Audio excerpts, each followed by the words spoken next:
What is up, wrestling fans or sports entertainment enthusiasts? You're a dick. Yeah, I had to. Welcome to another Pay-Per-Viewpoint edition of the Smark Moment Smack Talk podcast. I am your host, as always, Tony Mango, and joining me, as always, are Robert D. Felice. It's about 78 degrees and clear skies today. On the weather report. And Callum Wiggins. I'm so happy to join my fellow sport entertainment enthusiasts to talk about a sports entertainment extravaganza. Yeah, it's because the sports entertainment world is going absolutely nuts over the idea that this is NXT TAKEOVER 25 or XXV if you're somebody who doesn't know how to read Roman numerals. And that's what we're going to be talking about. We're going to be breaking down the 5 matches on the card and our predictions of what's going to happen and everything else that we have going on in our brains about this event, comparing it to AEW a little bit before it even happens, and talking about who we want to win the championships and so on and so forth. So we invite you to do the same in the comments below. Go ahead and tell us your thoughts on this event and our thoughts. You know, if you're like, hey, fuck you, you're really dumb or something like that, then go ahead and do it. Why not? If you're over there doing that, you should hit that subscribe button and ring that little bell for the notifications, and follow us on Facebook and Twitter at SmarkOutMoment. Boom, plugs are out of the way for a certain portion of this. So let's just dig right into this thing with the one there's two, technically speaking. The two non-Undisputed Era matches on this card. Let's go with the North American Championship match. It's Velveteen Dream defending the title against Tyler Breeze. And the way that we got to this point was a Dominik Dijakovic feud where it kind of just stopped existing because he is injured. So instead of them continuing on with that and making him work when he's injured, they decided, let's put Tyler Breeze back in NXT and have those guys work with each other. And that's the first question I want to have for you guys is, what are you thinking about this whole Tyler Breeze move? I love it so much. And I think Tyler Breeze is so better off in NXT, and he can actually be utilized and maybe featured as a main eventer one day in NXT because he is that good, and the main roster just refuses to treat anybody like they're that good. I'm sure Tyler Breeze is very happy with the situation, and that's probably the best thing for it, really. He wasn't going to get used on the main roster. He was confined mainly to episodes of Main Event. Mm-hmm. So why not put him in somewhere where he's already beloved for his past exploits and let him thrive in a championship feud? Oh, he's come back, and within a couple of weeks, he's already in a championship feud. And he's got his gimmick back, too. He's not just, hey, look, it's Tyler Breeze. Or, hey, everybody, it's Tyler. It's more like it. That's right. This is a feud that makes perfect sense, too. I mean, he is kind of piggybacking off the idea that when he left, Velveteen Dream filled that gap of being like the flamboyant, model-y, pushy kind of guy. And if you got Tyler Breeze coming back to NXT, this is the time where he's got the most momentum. So why not put him in that kind of a feud? It makes perfect sense. It's almost as if the writers of this brand know what they're doing or something. It's kind of strange. Yeah. I like it. And I like the idea that heading up to this point, there had been a lot of reports of house shows with these two fighting each other. And from what I had heard, their matches were pretty awesome. So I'm really looking forward to this match. And I'm actually looking forward more to this match than any other match on the card. You know, if there wasn't a ladder match on this card, I'd probably agree with you because these two guys can absolutely steal the show anytime they want. But there's a ladder match, so I'm not as excited as you are, but we'll see.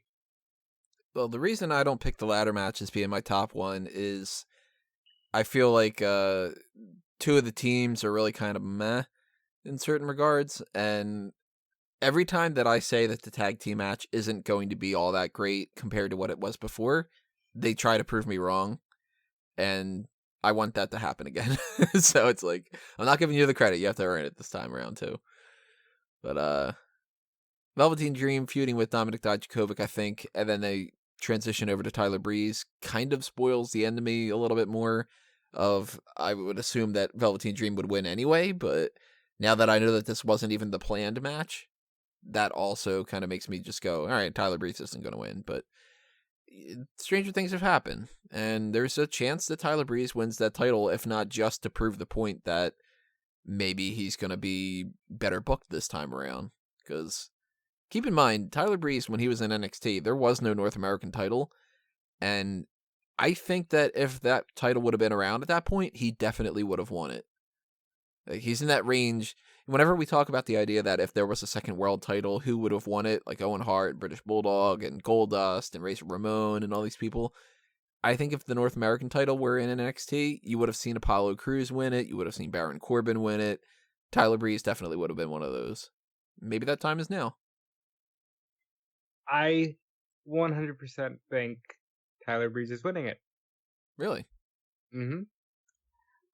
It's a good progression for the future. This can be the workhorse belt on NXT. Not that there's anything wrong with the Velveteen Dream, but I think he needs to move up in rank, or at least get another shot at the NXT title, or maybe even just go up, because that is the one shot that Tyler gave him, where he said, hey, listen, if you put your number on your trunks and nobody calls you up, it's because they're not interested. Maybe it's time for the Dream to go up. I believe Tyler Breeze is winning as well. I think it's obviously a good way to immediately stamp his return as something very significant. Pretty much like a reset of his character almost, because even though most people who have been watching NXT for a while know who he is and know how big of a deal this is, obviously be some new fans of NXT that have no idea who this guy is, which would probably be weird. Not so much like don't know who this guy is, but have seen him very sporadically on Raw or SmackDown, and he's been treated as a joke. This immediately establishes him, if he was to win the championship, as a guy to be taken seriously, now that he's back in NXT. And I don't think the Dream is such an enigmatic character that he doesn't need the championship anymore. Like, he's got the championship, he's got the credibility from being the champion, he's held it for several months now. He doesn't need the belt anymore. And I think it lends a lot more credibility to Breeze on his return. And I think the crowd would pop for it. I think it'd be a very good, like, feel-good moment for him. And Dream can move on either to chase the NXT Championship or just move on to any other feud in NXT, because of his just force of personality, it would make that feud must-see anyway. Or he could just be going up to the main roster, which, like, essentially with a lot of the stuff that we've heard recently, I kind of hope doesn't happen. But, you know, I'm kind of feeling that way about virtually anybody in NXT right now. I'm going to kind of spoil something of my future predictions for this, but I feel like if Tyler Breeze wins this title, it's a guarantee Adam Cole wins. And then Velveteen Dream can move his way up and feud for that. But I'm going to get into that a little bit later. I'm right now working under the assumption Velveteen Dream retains the title instead. I think Tyler Breeze. Yeah, I'm sticking with Tyler. Okay. It's Tyler! So we got already one kind of back and forth about that kind of stuff. And again, reminder, drop your comments below and tell us your predictions. And while you're doing that, if you are on iTunes or Stitcher or any of the other auditory, why did I go with that one? Audio only ones, then you can drop those comments on the page on smarkatmoment.com and check out all the other stuff that we got going on there. Let's go to the other match that doesn't have the Undisputed Era involved, because I think that we can lump a lot of Undisputed Era talk in together and take all those three at the same time. The other match that obviously doesn't, because there's no female equivalent in the Undisputed Era, is the NXT Women's Championship match, and that is Shayna Baszler defending against Io Shirai. I feel like they have really dropped the ball on this feud, and the past however many episodes of NXT TV, seems like they really don't have anything invested in it. You guys agree? Yeah, I think Io is good, but it kind of seems like she's a placeholder for somebody else. I don't know quite who. Maybe Candice LeRae. It's got to be Candice. I don't see Shayna Baszler losing here. And if she does, which I don't know why they would do this with her a third time, but I see her getting it right back.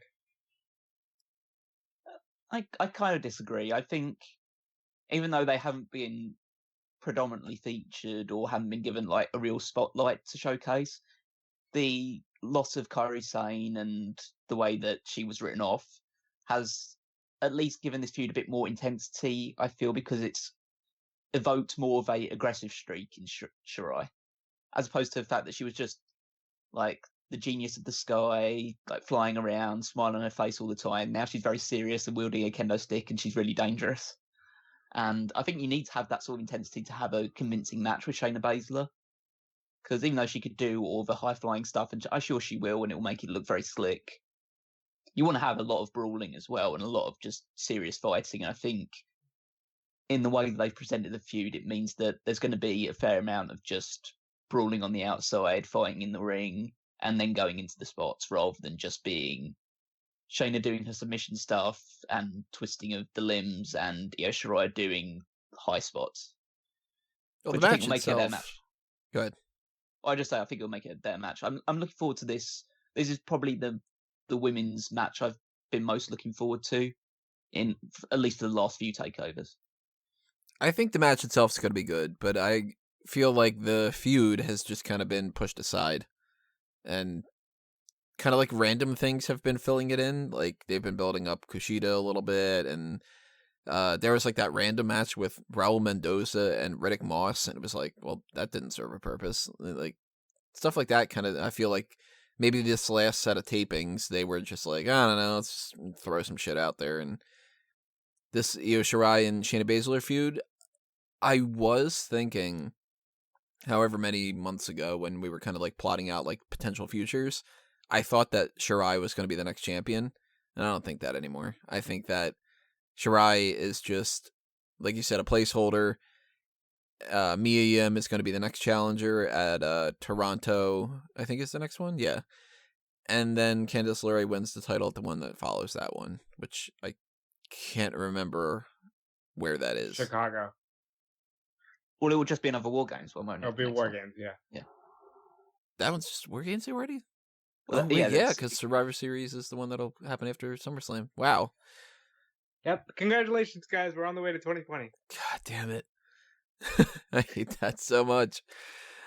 Yeah, I think that that's how it's going to go. And that means by default, Shayna Baszler retains here. And I just really hope that this doesn't become another thing where it's just Duke and Shafir come out and do that again. I want something new to it. I disagree with you in the sense that I don't think they're going to wait till War Games to put it on Candice or whoever beats Shayna, because really there's not much else for Shayna Baszler to do. So unless she's an NXT lifer, which could very well be a possibility, I think after SummerSlam she's the next one to go up.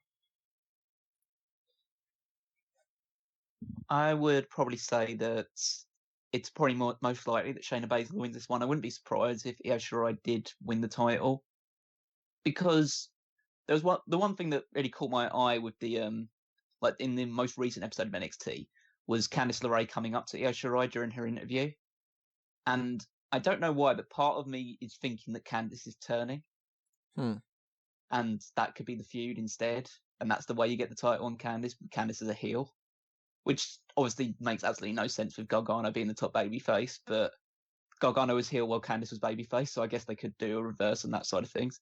And it would help separate Candice from being Mrs. Johnny Gargano all the time. But I think right now, I think the safer bet is to go for Baszler. And it's also mainly due to the fact that, well, as long as she's holding the NXT Women's Championship, it's very unlikely she's going to be called up. And she's been one of the high points for me for NXT for the last couple of years. So keep her there as long as possible. As long as that means that if she has to hold the belt for that to be the case, then keep her there. So that was wait, we got 2 for Shayna or all 3 for Shayna? I'm going Shayna, so All 3 for Shayna. Okay, yeah. That's not too surprising either. We did our whole predictions for well, I'm spoiling it ahead of time, but our round table for e-wrestling news, we have our predictions down, and every single person put down Shayna Baszler as well. So if Io Shirai wins, then that's going to be pretty shocking and pretty interesting. Let's move on to the Undisputed Era. They are all 4 competing on this card, And even though they had said before that they were interested in having something that was like, we're all going to win all the championships, they didn't do what I thought that they might do, which was that they would lump Roderick Strong in with the NXT title or with the North American title. Instead, Roderick Strong is just facing Matt Riddle. Just a regular standard match, which is perfectly fine too, because they're two of the biggest names that are on the brand, and, you know, not everything has to be for a championship. Plus, they don't have another championship, so they can't do that. But Riddle and Strong is something that I'm not feeling super duper confident about. Even though I think that Matt Riddle is going to win, I don't feel like that's a guarantee like it used to be. It wouldn't shock me at all if Roderick Strong ends up actually beating him. Well, when somebody loses their winning streak and that invincibility wears off, they suddenly become susceptible to a lot of defeat. Asuka. Asuka's the most recent example of this. I think Roderick Strong is winning because I think it's the Undisputed Era's night. Spoiler alert. And as far as the North American title, Tyler Breeze could be a transitional champion, and maybe he just has that title for a couple of weeks on NXT. Yeah, drops that to Roderick Strong. Just like on an episode of the show, yeah. That could definitely happen. I think it's pretty. Well, in my opinion, I think it's a lock that Matt Riddle wins this match. Is it a bro lock? It's a bro mission. That'll probably be the result, but I think the problem with having Matt Riddle lose this one is, you, like you say, you don't want to get into a habit of having him lose just because he's lost a couple of matches now. And the only losses he's had is a fluke loss to the Velveteen Dream and that tag team loss from a recent show. And I think those ones are fine, they're understandable enough. But if you have too many defeats, then he starts to lose a little bit of momentum. And Riddle is a guy you should be building the brand around, at least going forward. But obviously you've got Gargano and the Undisputed Era as the top draws at the moment, but eventually Matt Riddle has got to be the guy in NXT. And so in most cases you want to have him win practically every big match that he has, rather than up until the point where he's challenging for the title, and then you might keep him like at a lower level for a little bit.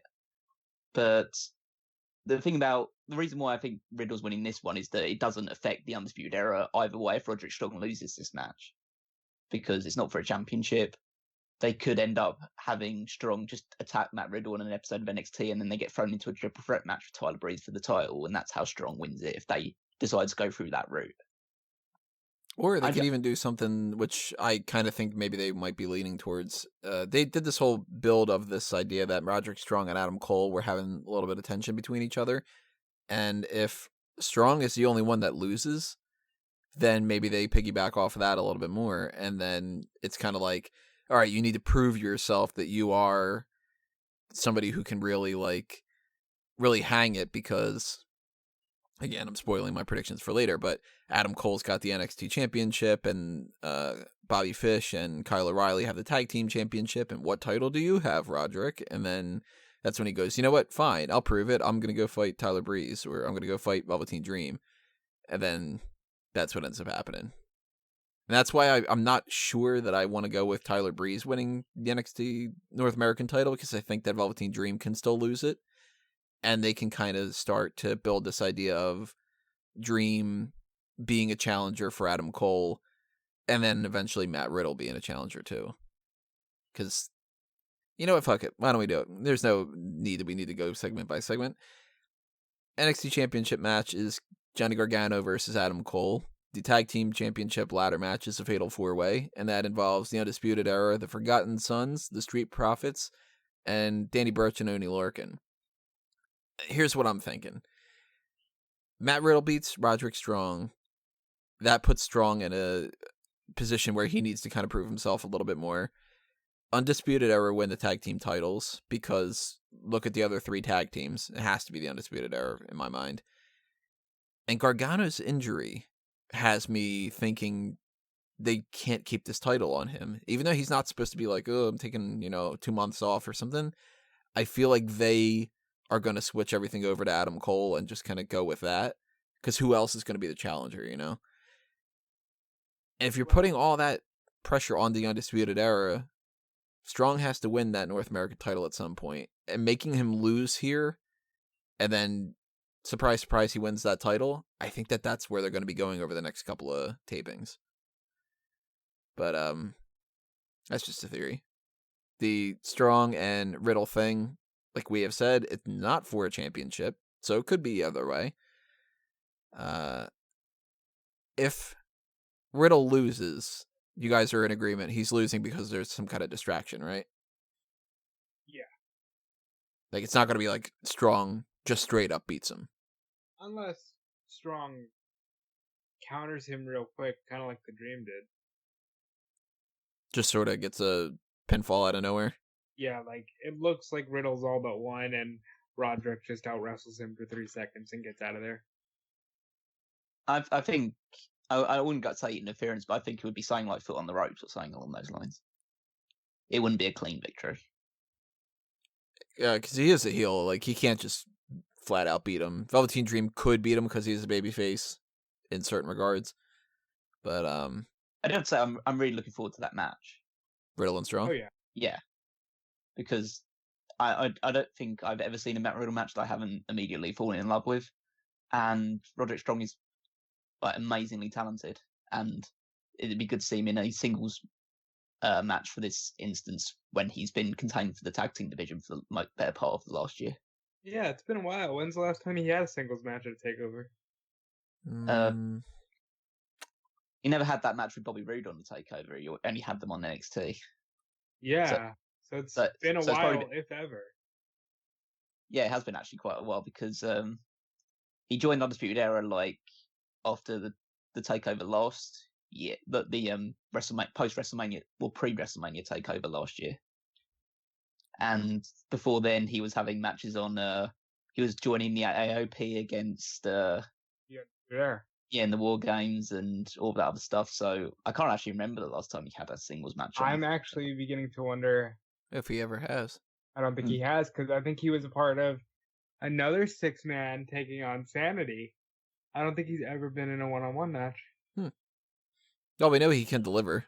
Oh, yeah. I mean, he can absolutely deliver, but... I mean, he had a great match with Gargano in a recent episode of NXT. Yeah. That would have been perfectly in place on a TakeOver, So yeah, I'm really looking forward to this one. And it goes without saying on an NXT card, but there's really no sleeper match here. They're all don't blink or you'll miss something awesome.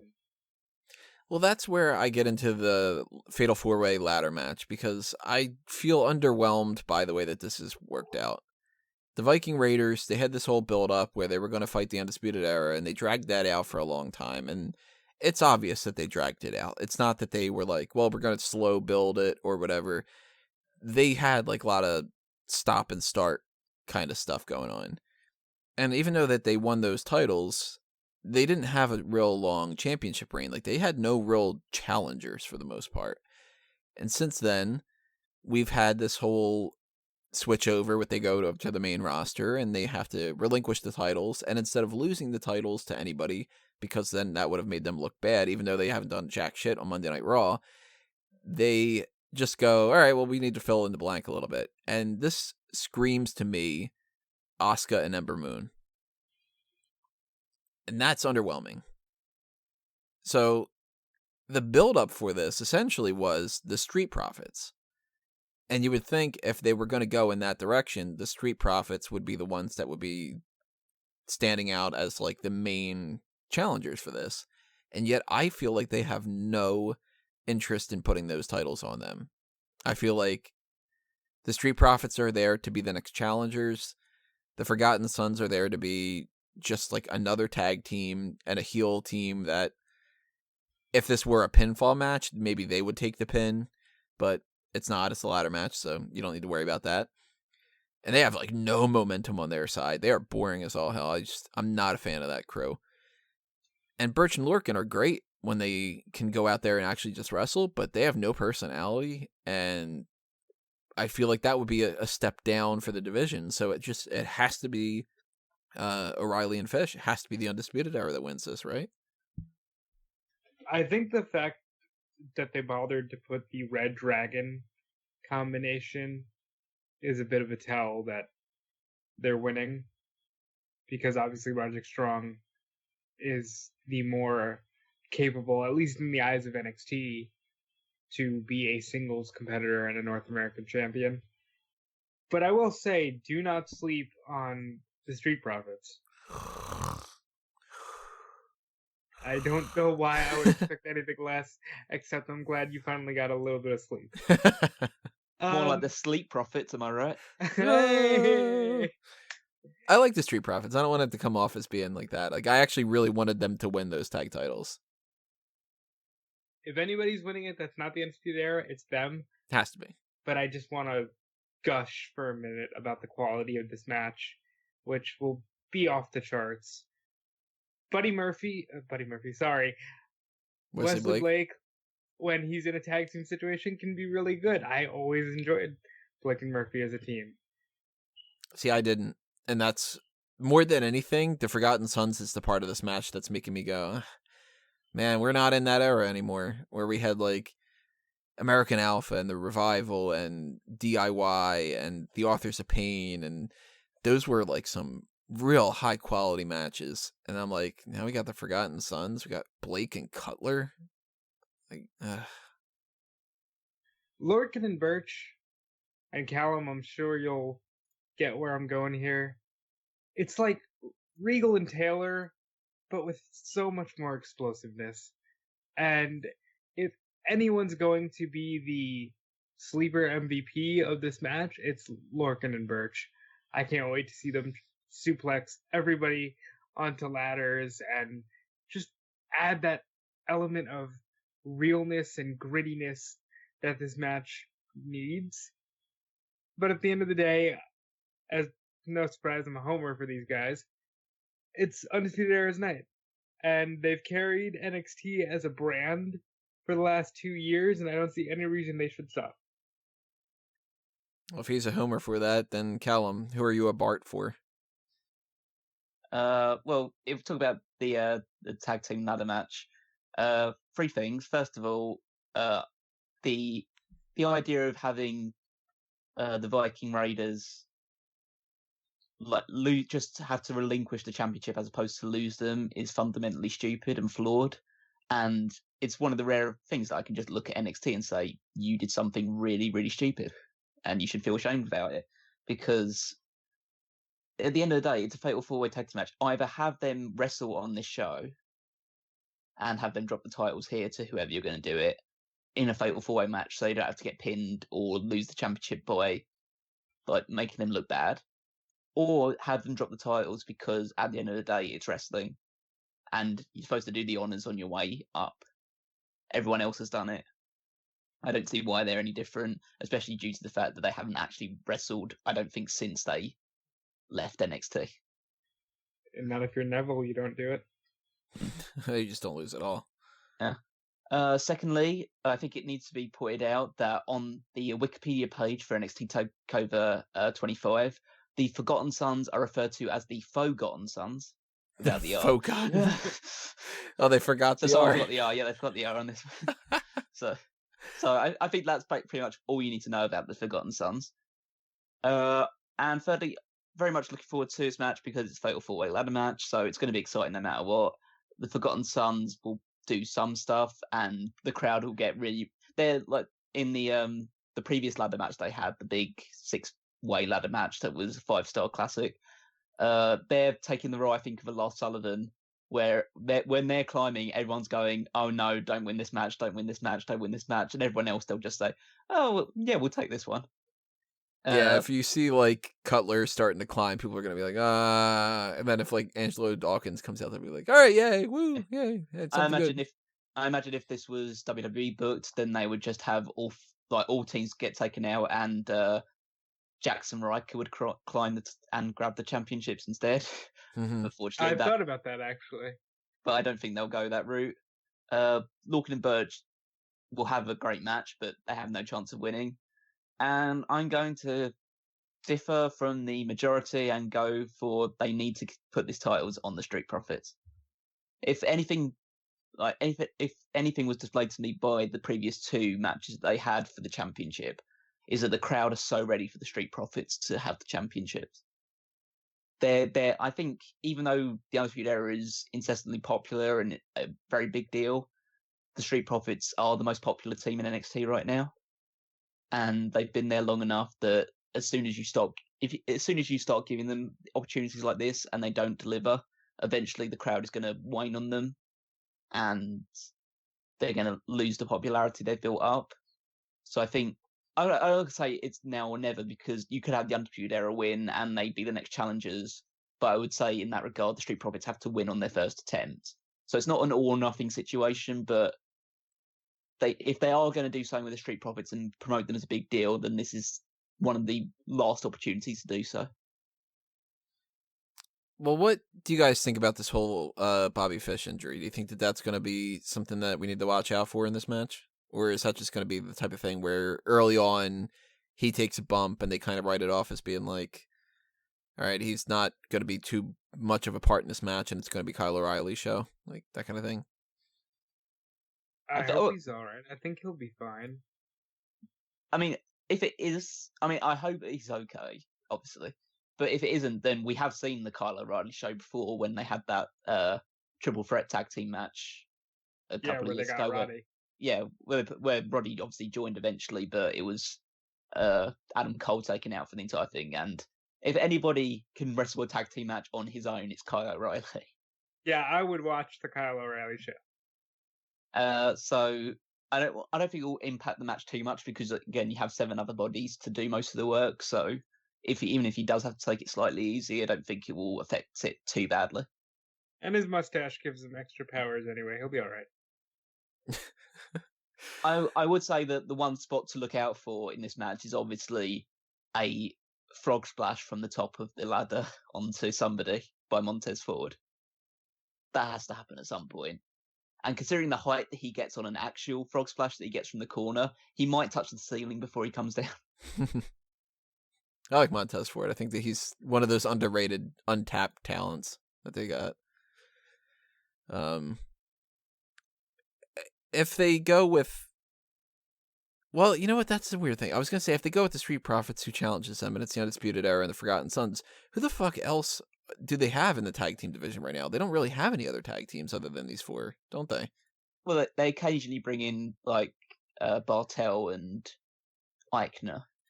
Like Imperium. Imperium. They've got their the NXT UK side of things locked down, I think, for a little while. I don't think that they're going to go anywhere else. Well, but they could say that you can't put all the belts in the Undisputed Era and build up to a War Games match that's Imperium versus the Undisputed Era. 2 heel factions against each other. Why it not? Could happen. I mean, that would be a way to kind of give you a free month. Listen, the Undisputed Era are baby faces anytime they want it. It's just they don't need to pull that trigger, but the crowd loves them. I think... And it is 4-4. I mean, we haven't gotten the 4th one yet in Imperium, so but... That's like 5, but you know. I think that it doesn't really matter so much about the tag team division in NXT, because there's a lot of fluidity between 205 Live, NXT UK and NXT, that they can kind of just draft in people as and when they're needed. So I wouldn't be shocked if you had, like, you do this special event match where it's the Street Profits defending the championship against grizzled young veterans, because they're the NXT UK tag team champions. But how good would take out the Forgotten Sons, throw in the Lucha House Party from like 205? I guess they're not 205 Live anymore, but still, how good would that be? I mean, they could if they wanted to mess around with some certain things. There is that kind of back and forth between different rosters, and they could have like Raul Mendoza and Humberto Carrillo were teaming up for a little bit as Dynamex, and we could get Keith Lee and Matt Riddle together, but I don't think that that's going to be the case. If they ever decide to push Adrian Jode and Cesar Bononi, then they could try to do that, but they never push those two. So and there's the tag team of the Outliers that are just waiting to debut on television. Who's the Outliers? I believe it's Riddick Moss and like Dan Mather, some other guy with Robert Strauss as the manager. Robbie E. Robbie E for people that haven't seen it. I almost called him Robbie. Off the top of my head, I don't know who would have been that other person, other than maybe a Dan Matha. Hold on, I'll do a quick Google. But yeah, they have, Singh and Gurger.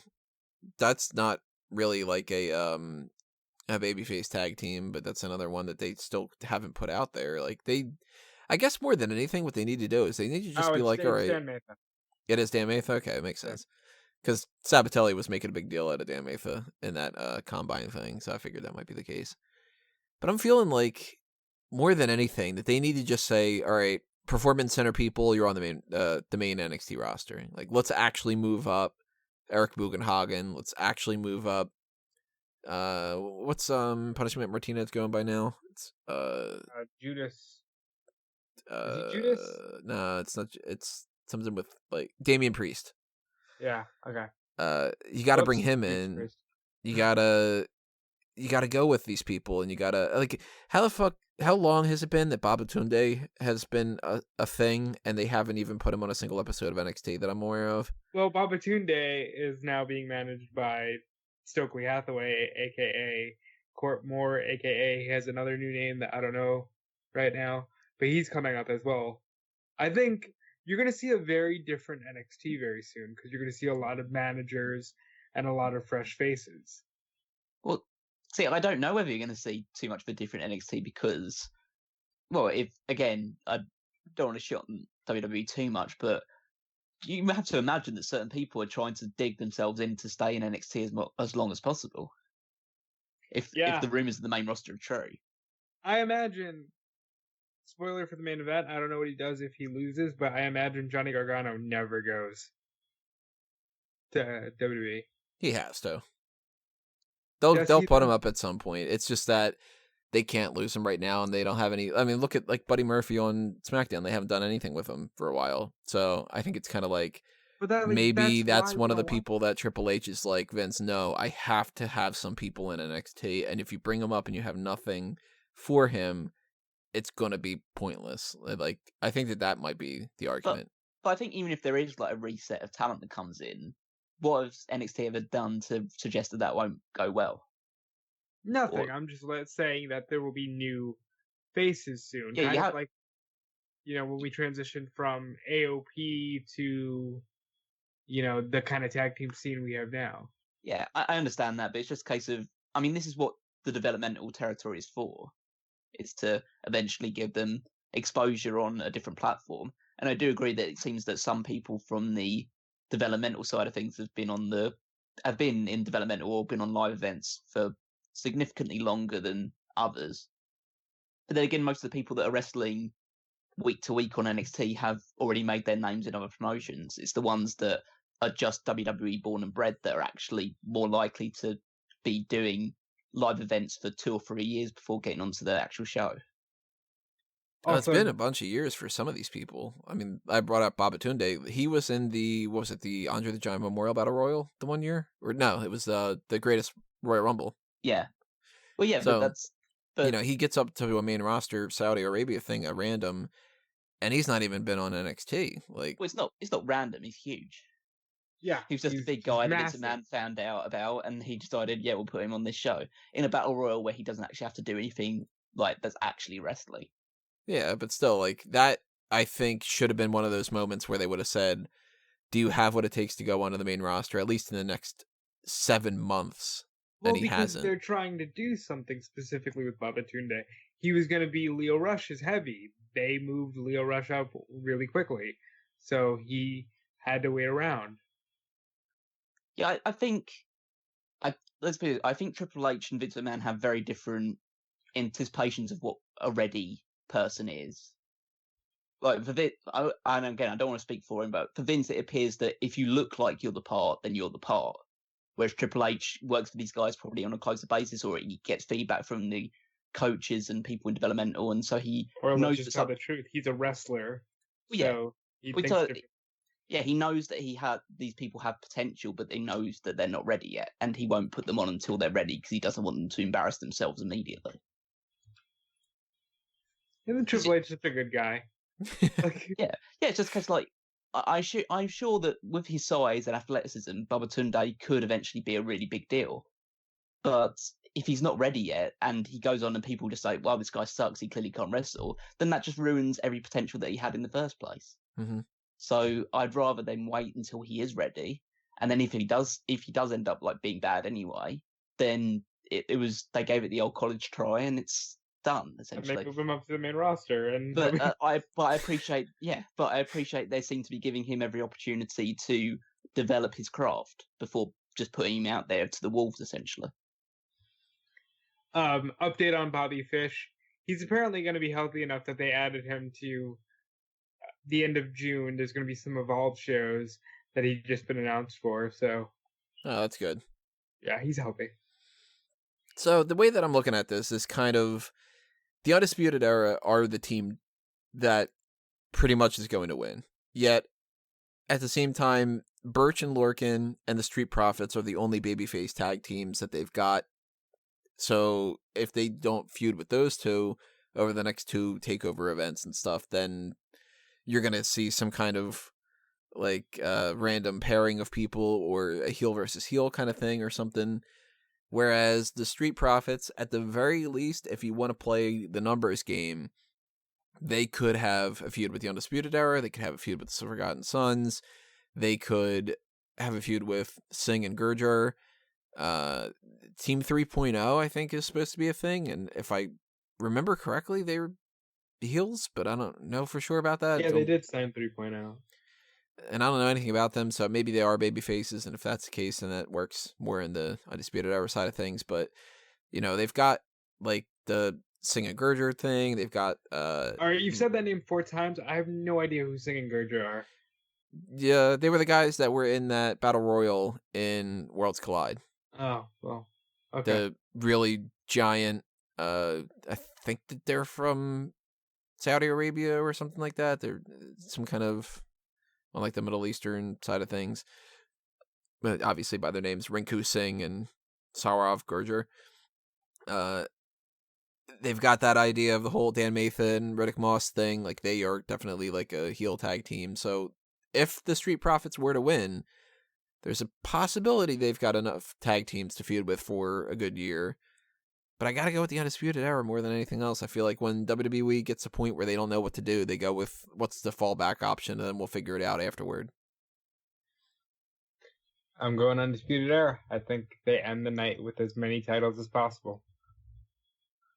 I'm sticking with the Solo Cup. I would love to see it happen. So, totally down for that. I would love the team celebrating on top of a ladder with the Solo Cup. See, that's just a great visual. That visual is one of the only reasons I think they might win it, because the place will blow and they're going to be absolutely partying, and maybe even get Bianca Belair in on it. She's not on the show. She could celebrate with them. She just kind of whips her hair and grabs the championship that way from, like... I would love that. They made a mistake by not putting the women in a ladder match last month. They really could have done something with somebody tying her hair to the thing and have her dangling. That would have worked. Before we get into our main event thing, I would just want to throw out a couple more plugs for everybody that is interested. If you want to check out our TeePublic and our Redbubble shops, they are there for Smark Out Moment, for Fanboys Anonymous, and for A Mango Teas. And if you got the spare change and you want to help us keep the lights on here and promote some other kind of things and do more, then hit up that Patreon. And while we're at it, you can check out the Smark Out Moment YouTube channel that you should be on right now, and check out my interview with Davey Boy Smith Jr., where we talk all things MLW, even some All Elite Wrestling. So our NXT Championship match is a rematch from the last one, which, you know how I feel about rematches. I'm a little underwhelmed when it comes to that, but at the same time, it's Johnny Gargano versus Adam Cole, so we know we're going to get a good match. Like, it's not going to be one of those rematches that we got with Sheamus and Alberto Del Rio, where it went on for 9 months or whatever it was, and it was just like, oh my god, I get it, they can't wrestle each other. Like, you know, Gargano and Cole, they have the ability to pull that off and to make it even better than what it was before. But I don't think that's going to be the case. I think Gargano's injury, plus the fact that we had already seen more emotion in the previous match, means the only story to tell for this one is the Undisputed Era fuck over Johnny Gargano. Adam Cole wins the title. Unless, and I'm hoping and praying this doesn't happen, you want to tell the story of dissension in the Undisputed Era and some misfires cost Adam Cole the match. I think that could be an interesting way of taking it. I think it's too soon. I know that he's suffering from a knock or anything along those lines. I don't know how bad the injury is, if I'm completely honest. So it's bad enough that they didn't have him compete at anything from like the past month. Yeah, he's been acting as a producer on the house shows. Okay, so if it's that bad, then it might just be a case of necessity. If you go by the mindset that he's completely healthy, not obviously he's not, but if you were to take that mindset, it would seem too soon to take the title off Johnny Gargano after so soon after winning it.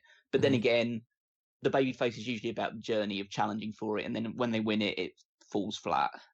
I don't think it falls flat for Gargano too much yet. He hasn't really had much of an opportunity to like stand out as champion because he hasn't been wrestling. But I just feel if there's any opportunity that Gargano doesn't have to take time off after this, then he should keep hold of the title. That's fair. I just think, I know it seems odd because realistically, I don't like things being promised and unfulfilled. And so when Adam Cole makes the proclamation, mark my words, the Undisputed Era will hold all the gold in the company at one point. That really should happen at some point. Because otherwise it just seems like, why did you say it in the first place? It even entails that they do eventually have all the titles or that they're splitting up fairly soon. And obviously, otherwise it's Chekhov's promo. Yeah, exactly. It's just like a guy that constantly says, I'm going to win something, we're all going to win something, and then they don't actually end up winning anything. I don't want them to split up, so anything like that. I don't think anyone does want them to split up, but at the same time, I don't think anyone wanted DIY to split up. And then they did, and it was awesome. So, again, I don't know if them splitting up would eventually be a good thing or bad thing. And when I say split up, I don't mean all four of them just go their separate ways. I mean Adam Cole and Bobby Fish and Kyle O'Reilly go one side, Roderick Strong goes the other. Because that's clearly like, what it would be. Yeah, and I feel like they added Strong into the logo, and that means that they shouldn't split.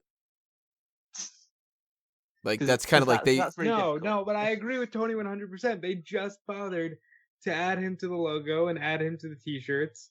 So, no, they shouldn't split. I mean, it's been a while. Anything? Yeah. What does that ever stop them from doing anything? It's like they gave Becky Lynch 2 belts, launched a t-shirt, Becky 2 belts, and then had her lose one of the belts on the next pay-per-view. Yeah, but I feel like that's a gimmick.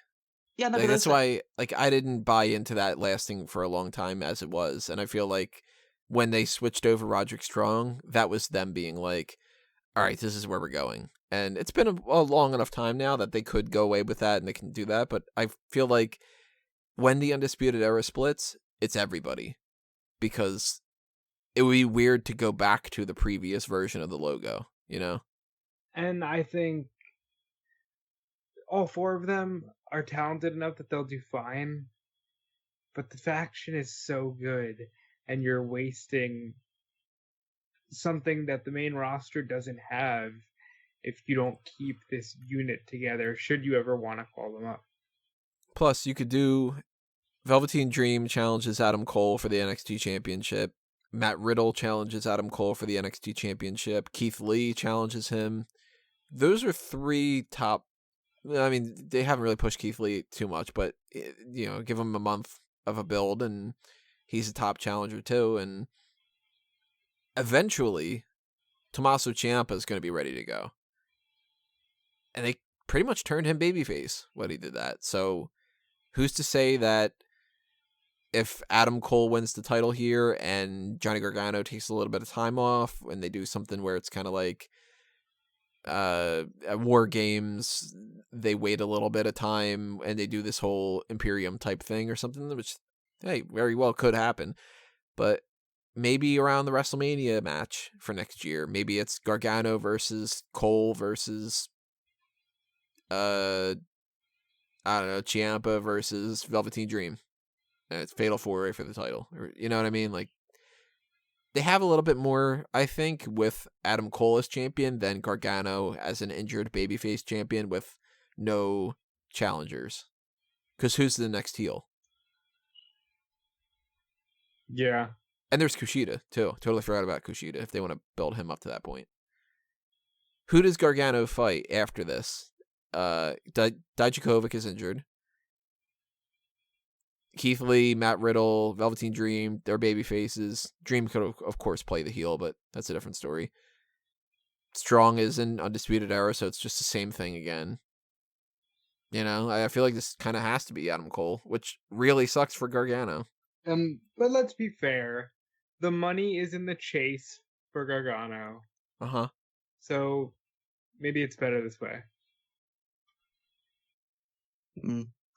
I'm not convinced. Well, and you're wrong. It's never a guarantee, that's for sure. Again, maybe just a bit of like fantasy booking. I think it would be interesting, and I'm pretty sure they won't do this, but if they did do this, it would be pretty awesome in my opinion. You have Gargano retain the championship here. Obviously, that frustrates Cole and all that side of things. Then, if you wanted to done, you could have had like Strong win beat Matt Riddle the night before, give him a title shot. He beats Gargano. Gargano gets the time off, and then it breeds the tension between Strong and Cole because Strong is the champion and Cole was annoyed about it. That could be something that's like, an idea. I like that too. I don't want them to split up, even if it's. I know Roderick was the extra one, but he became such a major part of it. I don't want to see them. Ideally, I don't want to see them split up, but again, there's also. I'm pretty sure this wouldn't be the case, but there is again the potential of them being called up because they could be called up at any point in time. It seems because they're more than ready. So if they were to lose all the matches here, it could be a sign that they're just moving up to the main roster. And I really hope that they don't move up until at least after WrestleMania. No, I don't. Well, I don't want them ever to move up. I don't want anyone to ever move up at this point until things are settled on the main roster. But we don't even have that cool. Well, you can always do the Undisputed Era versus the Shield. We don't even have that anymore. No, can't do that. But yeah, I'm still in the mindset that Gargano retains somehow. I just don't think it just doesn't feel right to have him lose just yet. So, I'm going Cole. You're going Gargano. Rob, you're going Cole. Yeah. That's the card, but I want to ask you guys this because we have this kind of perspective now that we can compare.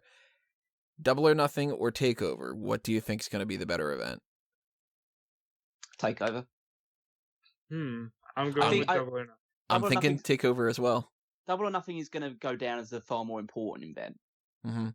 And it's definitely far more significant, but I think the quality of this card is one of the best. And I know we seem to say this every single time we do a TakeOver like preview, but this one looks really stacked.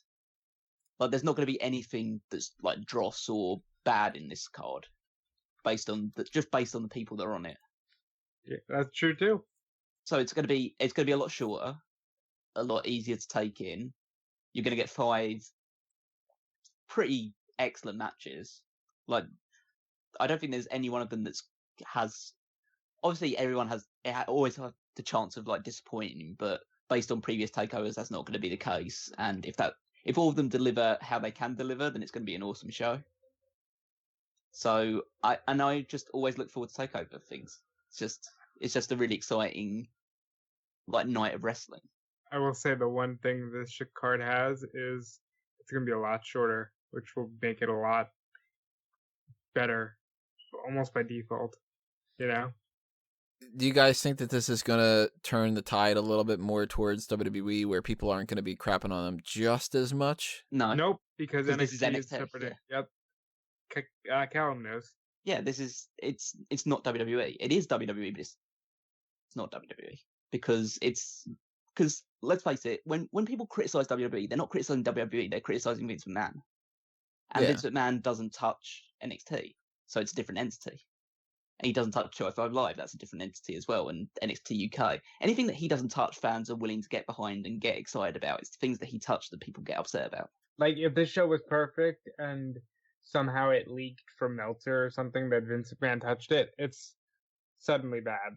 That's Or people where we're at. will go insane. Like, it's like, how is this show so good? And Vince McMahon was involved in it. That's kind of the level we're at now.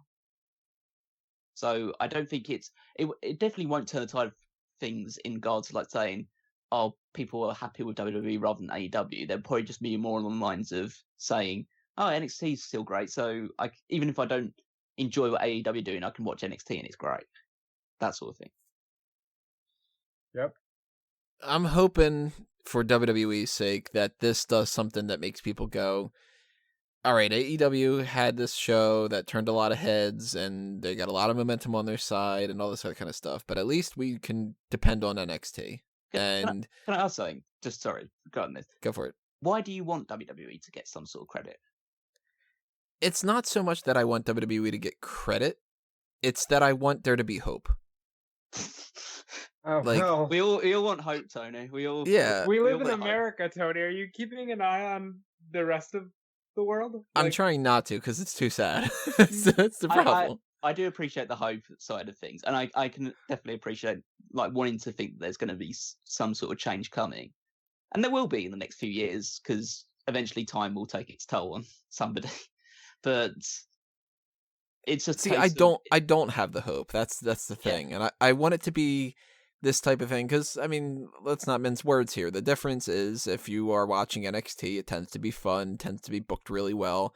And they do have a different kind of booking philosophy, and they do have different kind of standards and stuff that they need to go with. And it is easier to book out a month of shows and kind of make sure that you've got that all sorted out ahead of time and record it and everybody takes their time off and whatever, than to do it week by week and keep changing your mind and all that. But we all know Monday Night Raw and SmackDown are the problems with WWE programming. And if NXT isn't, maybe, just maybe, after throwing all these things out there, like the 24/7 title and the wild card rule and these stupid little gimmicks and, well, this will be some good shit, like that kind of thing, maybe Triple H putting on a great takeover gives him enough stock to be like, did you see how everybody went crazy over Double or Nothing? And did you see how everybody agreed that TakeOver was good? See where I'm getting? And then maybe something clicks. And then he You know what I mean? And then he hits Vince in the head with a sledgehammer and he takes over. Tony, you're stealing my gimmick here. I'm the one that's supposed to be blindly optimistic about everything. Well, here's the thing, you know? Yeah, well, there you go. You're just taking everything away from me. But I appreciate the optimism, but it's just a case of the only thing that I'm hoping for is a great night of wrestling on Saturday.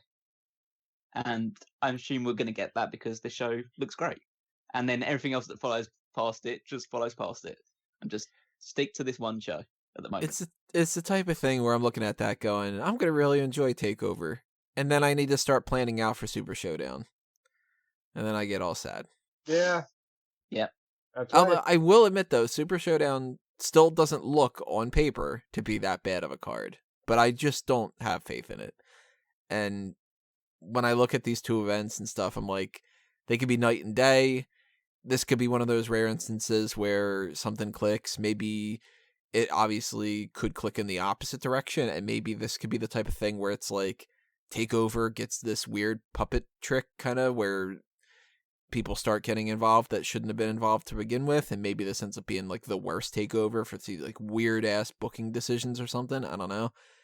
But I'm going into it optimistic, and I feel like if there's one thing that you can depend on, it's that NXT TakeOver shows, they might not be 10 out of 10, best out of everything, but they're going to at least be good. Yeah, they're never bad. Yeah, there's not been a bad TakeOver. There's been bad matches, but there's not been a bad TakeOver, yeah. There's been bad matches, and there's been ones that have been maybe been a little underwhelming, but probably the worst TakeOver is 6 out of 10. And that's pretty good. That's pretty good record to keep up. So what do you guys think is going to be the best match of the night? Ladder match. the ladder match is going to be most exciting. I think the best match is going to be. I actually can't decide between the 3 men's singles matches. I think they all have a lot of really good potential. I think the one that goes on first will probably be remembered in people's minds as the best one because that's when the crowd is at its hottest. It's the start of the show. It sets the bar. It is the bar. If I was to just put my neck out there, I might say Riddle against Strong. I'm gonna go Dream and Breeze. That was the one that I was tying up with as well. And that's so weird because Gargano versus Adam Cole was arguably one of the greatest matches in NXT history last month. But also, I'm sure probably should brought it up during the actual preview of the match. Do you think it's odd that it's a singles match? Yes. Instead of some sort of stipulation. Gimmick? Their previous one was 2 out of 3 falls. Yeah, I mean, it would have made sense in my mind if they would have gone with a last man standing or something. But maybe they kind of just figured no DQ. that's maybe why they wanted to do the whole standard match thing, is because if it's no DQ, everybody's going to go into it going, all right, Undisputed Era's getting involved. But if they aren't supposed to, then maybe that's all that much more surprising when they do get involved and Adam Cole wins. I guess so, but it was just a case of maybe that would have been a better way to try and conceal Gargano's injuries if it was more of a smoke and mirrors show. Cole won by pinfall on the first fall, right? Mm-hmm. Yeah. So maybe it would have been kind of interesting to do something. Again, this is just kind of, I don't know what their plans are, and if this wasn't the type of thing that's sort of getting pitched because it goes against what they're planning, then that defeats the purpose. But I think it might have been kind of interesting if they would have done something like he won by submission for those 2 falls. Why not have Cole be like, all right, well, I beat you, and Gargano could be like, no, you didn't, dude. I beat you twice by submission, and Cole could say, I'll even beat you by submission, and do a submission match, or an I Quit match. That would be kind of fun. Yeah. I don't know what submissions Cole knows, but I assume he knows something. He does the figure 4, or he did when he was on the indie scenes. That was one of his signatures. Yeah, you could even get around it by doing something like, if it's an I Quit match, you don't need to have an actual submission for it. You can have, Cole tries a bunch of submissions. It doesn't work out because Johnny Gargano's got the heart of a champion and all the other kind of, And then they just bring out the Undisputed Era, and Undisputed Era beat the shit out of him, and they get him to a point where he's like, he can't really say I quit. And yeah, I mean, if you want to bring Candice into this, they can do that. They can have, they can threaten that, and he quits based off of that. But I want to kind of stay away from Candice a little bit more. So you just have, they beat him down to a point where the referee's like, yeah, the dude can't actually say I quit, but the fact that he can't respond means he fucking quits, And that way it can be like, Johnny Gargano didn't really lose the title because he didn't quit. He's the champion who lost but didn't quit. Yeah. Of course, that's not happening, so this is fantasy booking, and I'm still interested to see where they go with this. And if Gargano wins, cool. I love him. Great. Top wrestler as far as I'm concerned in the whole entire company right now. If Cole wins, cool. Big fan of Adam Cole, That's the one good thing about TakeOver events is I'm looking at this card and I'm like, if Io Shirai wins, all right. If Burch and Lorcan wins, I don't know if that's really going to be the best decision, but hey, they're good. What about if the Forgotten Sons win? If the Forgotten Sons win, that'll be the only scenario out of this whole every possible finish that I wouldn't like. But I feel like everybody thinks that way, and if they win, it's just going to be, oh, well, you sucked the air out of the room. How'd you do that? Yeah. With their awful theme music. Blah.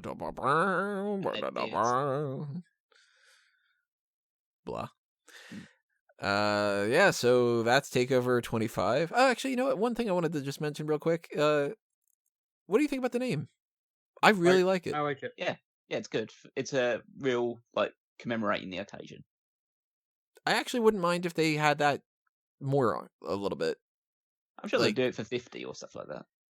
I mean, I get that it's like NXT TakeOver Toronto, and I meant on various different things when it came to this before, where it was like, I don't like how it's like TakeOver Arrival or whatever, because it doesn't make any sense. But part of me kind of wants them to go with the UFC model of things and just be like, TakeOver 26, TakeOver 27, TakeOver 28. Just kind of do that. Clearly, it's not happening with Toronto, and it's not happening with War Games, but I don't really like the idea that it's TakeOver War Games 3, or is this the one time where they like use the actual year in the name, like it's NXT TakeOver War Games 2019? Yeah. And they've done that with like Chicago 3 and Brooklyn 5, and well, that became New York and whatever, but they play around with that a little bit. But I got a feeling, you figure TakeOver 26 is Toronto, 27 is War Games, 28 is, where's the Royal Rumble next year?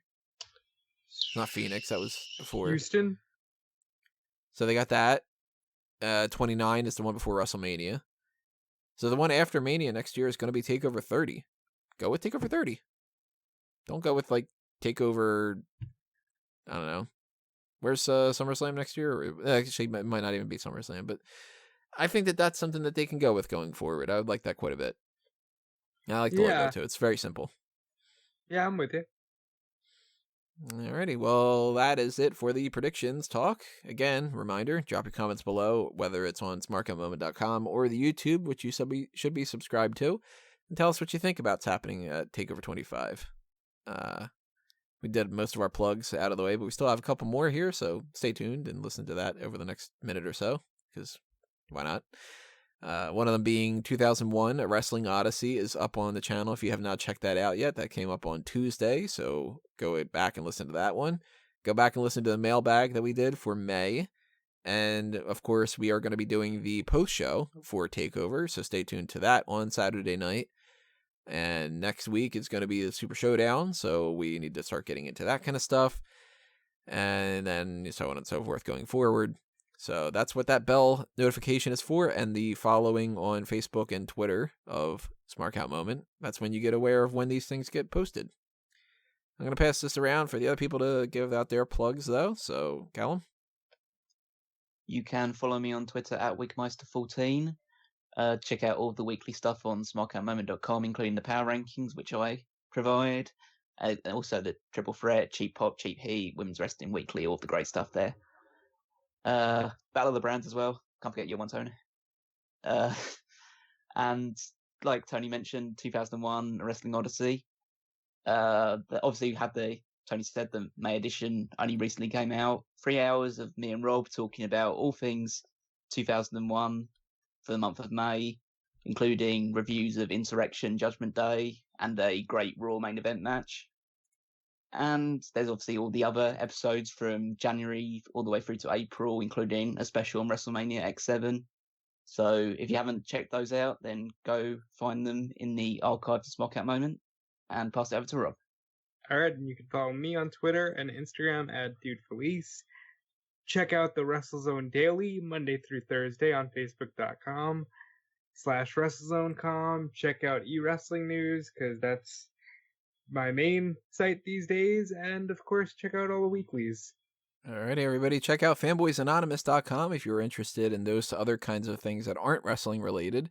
Because later on today, actually in a couple hours, I'm going to be checking out Godzilla King of the Monsters. So a review point is going to be posted on there. Don't you love how it's Pay-Per-Viewpoint and Review Point? I fucking love it so much. Yeah, that seems like that's going to be a lot of fun. And I got a feeling that you're going to see a review, or hear a review more so, of me being like, visuals were great, story was garbage, but I had a lot of fun. So that's happening, and there's other things that you can check out on Fanboys by just following the Facebook and Twitter and the YouTube over there, and the Patreon and the TeePublic and all the other kind of stuff that goes on the same with Smark Out Moment. But that's what we got for you guys, so thanks for listening to this. Thank you for all your support and all those likes and all those favorites and everything else that happens that you guys show your support. It's all greatly, greatly appreciated, as well as when you tune in to the next time. But for now, this has been another Smark Out Moment, and we're being counted out.